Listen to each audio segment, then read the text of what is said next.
Kaixo neska mutilak, hau da Gazteon kasetaren bideobloga. Gaur erlijio musulmanaren ohitura garrantzitsu bati buruz hitz egingo dugu. Gaur Ramadana ikusiko dugu. Zertan datza eta zergatik da hain berezia? Entzun.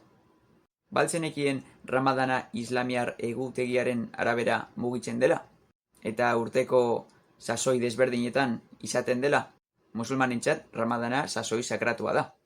Korana hilabete honetan jaitsi zelako, eta islamiar egutegiaren 9. hilabetean egiten da. Hauek dira Ramadaneko jarduera nagusiak: baraua, garbiketa espirituala eta otoitza. Eguzkia ateratzen denetik sartzen den arte ezin da janaririk ezta edaririk hartu.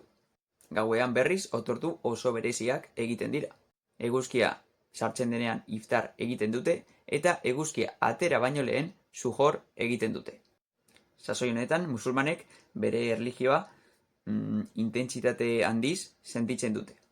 Eta honen bidez bihotza, burua eta espiritua garbitzen dute. Eta kuriositatez musulman guztiek egin behar dituzte 5 gauza hauek. Lehenengoa Ramadana da. Bigarrena fedearen adierazpena. 3. otoitz egitea. 4. limosnak ematea. Eta azkena 5. mekara joatea. Noski, haurdun dauden emakumeek, ume oso txikiek eta gaixoek ez dute egin behar Ramadanik. Eta sasoi hau bukatzeko Eid al-Fitir egiten dute. Eid al-Fitir jaialdi oso berezia da musulmanentzat. Honetan, janari oso bereziak prestatzen dituzte Ramadanari amaiera emateko.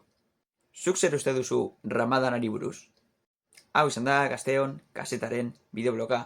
Beti bezala, eskerrik asko eta laster arte!